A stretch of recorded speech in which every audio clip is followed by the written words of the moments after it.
ಅಜಿತ್ ಪವಾರ್ ನಿಧನದಿಂದಾಗಿ ತೆರವಾಗಿರುವಂತಹ ಬಾರಾಮತಿ ವಿಧಾನಸಭಾ ಉಪಚುನಾವಣೆಗೆ ಉಪಮುಖ್ಯಮಂತ್ರಿ ಸುನೇತ್ರಾ ಪವಾರ್ ಅವರನ್ನ ಅಭ್ಯರ್ಥಿಯನ್ನಾಗಿ ಅಂತಿಮಗೊಳಿಸಲಾಗಿದೆ. ಮಂಗಳವಾರ ನಡೆದಂತಹ ಎನ್ಸಿಪಿ ಪಕ್ಷದ ಸಭೆಯಲ್ಲಿ ಈ ನಿರ್ಧಾರವನ್ನ ಕೈಗೊಳ್ಳಲಾಗಿದೆ ಅಂತ ಮೂಲಗಳು ತಿಳಿಸಿವೆ. ಪಕ್ಷದ ಮೂಲಗಳು ಸುನೇತ್ರಾ ಪವಾರ್ ಅವರ ಹೆಸರನ್ನ ರಾಷ್ಟ್ರೀಯ ಅಧ್ಯಕ್ಷೆಯಾಗಿ ಅಧಿಕೃತವಾಗಿ ಅನುಮೋದಿಸಲಾಗುವುದು ಅಂತ ದೃಢೀಪಡಿಸಿವೆ. ವಿಮಾನ ಅಪಘಾತದಲ್ಲಿ ಅಜಿತ್ ಪವಾರ್ ಅವರು ನಿಧನರಾದ ನಂತರ ಪಕ್ಷದೊಳಗಿನ ಇತ್ತೀಚಿನ ಬೆಳವಣಿಗೆಗಳ ಹಿನ್ನೆಲೆ ಪದೋನ್ನತಿ ಮಾಡುವ ನಿರ್ಧಾರವನ್ನು ಕೈಗೊಳ್ಳಲಾಗಿದೆ. ನಂತರ ಪಕ್ಷವು ರಾಷ್ಟ್ರೀಯ ಅಧ್ಯಕ್ಷ ಸ್ಥಾನಕ್ಕೆ ಈಗ ಅವರ ಹೆಸರನ್ನ ಸರ್ವಾನುಮತದಿಂದ ಒಪ್ಪಿಕೊಂಡಿತು. ಸುನೇತ್ರಾ ಪವಾರ್ ಅವರು ಪ್ರಸ್ತುತ ಉಪಮುಖ್ಯಮಂತ್ರಿಯಾಗಿ ಸೇವೆಯನ್ನ ಸಲ್ಲಿಸುತ್ತಿದ್ದಾರೆ ಮತ್ತು ಶಾಸಕಾಂಗ ಪಕ್ಷದ ನಾಯಕಿಯೂ ಕೂಡ ಆಗಿದ್ದಾರೆ. ಇನ್ನು ಇದೇ ಸಭೆಯಲ್ಲಿ ಪಕ್ಷವು ರಾಜ್ಯಸಭೆಗೆ ಪವಾರ್ ಅವರ ನಾಮನಿರ್ದೇಶನವನ್ನು ಅಂತಿಮಗೊಳಿಸಿತು.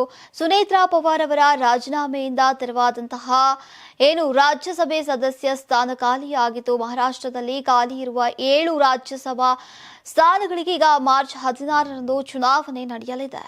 Karnataka TV leader awards 2025 best MLA nomination ಹಳೆ ಮೈಸೂರು ವಿಭಾಗ ಡಾಕ್ಟರ್ ರಂಗನಾಥ್ ಕುಣಿಗಲ್ ಕ್ಷೇತ್ರ, ಸುರೇಶ್ ಗೌಡ ತುಮಕೂರು ಗ್ರಾಮಾಂತರ ಕ್ಷೇತ್ರ, ಸಿಎನ್ ಬಾಲಕೃಷ್ಣ ಶ್ರವಣಬೆಳಗೊಳ ಕ್ಷೇತ್ರ, ಗಣಿಗ ರವಿಕುಮಾರ್ ಮಂಡ್ಯ ಕ್ಷೇತ್ರ, ದರ್ಶನ್ ಪುಟ್ಟಣಯ್ಯ ಮೇಲುಕೋಟೆ ಕ್ಷೇತ್ರ, ಡಿ ರವಿಶಂಕರ್ ಕೆಆರ್ ನಗರ ಕ್ಷೇತ್ರ, ಕೆಎಚ್ ಪುಟ್ಟಸ್ವಾಮಿಗೌಡ ಗೌರಿಬಿದನೂರು ಕ್ಷೇತ್ರ, ಸಿಮೆಂಟ್ ಮಂಜುನಾಥ್ ಸಕಲೇಶ್ಪುರ ಕ್ಷೇತ್ರ, ಮಂತರ್ ಗೌಡ ಮಡಿಕೇರಿ ಕ್ಷೇತ್ರ, ಜಿಡಿ ಹರೀಶ್ ಗೌಡ ಹುಣಸೂರು ಕ್ಷೇತ್ರ, ಸಮೃದ್ಧಿ ಮಂಜುನಾಥ್ ಮುಳಬಾಗಿಲು ಕ್ಷೇತ್ರ, ಪ್ರದೀಪ್ ಈಶ್ವರ್ ಚಿಕ್ಕಬಳ್ಳಾಪುರ ಕ್ಷೇತ್ರ. ಕರ್ನಾಟಕ ಟಿವಿ ವಾಟ್ಸ್ಆಪ್ ಚಾನೆಲ್ ಮೂಲಕ ವೋಟ್ ಮಾಡಿ ಹಾಗೂ ಇವರಲ್ಲಿ ಬೆಸ್ಟ್ ಎಂಎಲ್ಎ ಯಾರು ಕಮೆಂಟ್ ಮಾಡಿ.